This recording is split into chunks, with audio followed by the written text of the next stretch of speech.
Here we are with the largest of the LogRite log arches. The T36 is capable of 36 inches or a little bit more in diameter and 6,000 pounds of weight. The T30 does 4,000 pounds of weight and 30 inches diameter. It also has the long reach inside here like we had inside the ATV Arch. 7 to 8 feet long of reach for 14 or 16 foot long fully suspended logs.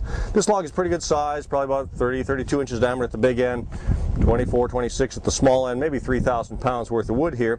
It's fully suspended inside here. We have the strap holding the front end in from dangling around. Have the doubling option that we described on the ATV Arch, so we roll this log up inside here. Again, it's a 3,200 pound 2-speed winch. When the handle down, it's in high speed.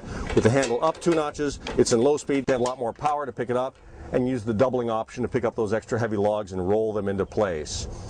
The tractor arches are on a receiver tube backbone here. Here's a receiver on the front of the arch. There's one also on the back. You can plug in a receiver mounted power winch. And please call the factory about the option of using PTO drive farming or logging winches as well. There are electric brakes available. The brake hubs can be mounted instead of the coaster hubs, so you can have electric brakes if you want to operate those from your vehicle if you're working in steeper slopes. On the back of the arch you have a receiver. A person can put in a receiver mounted winch here if they're going to pull logs to them, or use that to actually pick up the logs. The way it's strung before you here is over a 8,000 pound pulley. The winch line comes back. You can either choker it like we described on the ATV Arch, or you can hook it up on the doubling option here to roll the log up higher. You notice it splits the log arch open, or the rigging open here to allow the log up higher inside here. So this is the doubling option, pulling the log up really high.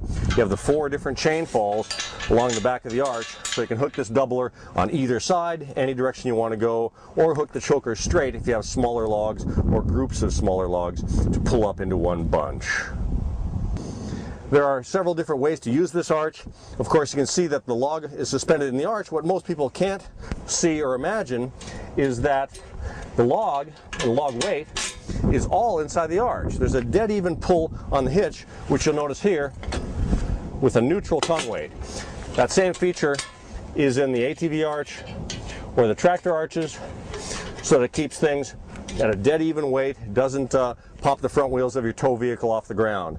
Longer logs inside the arch, if you get past 16 or 20 feet, you can either drag the tail of the logs. And now this is an important point and also fairly interesting. You can take almost any length of log by suspending the log inside the arch itself here, letting it rotate about the suspension point, and putting a second arch at the tail.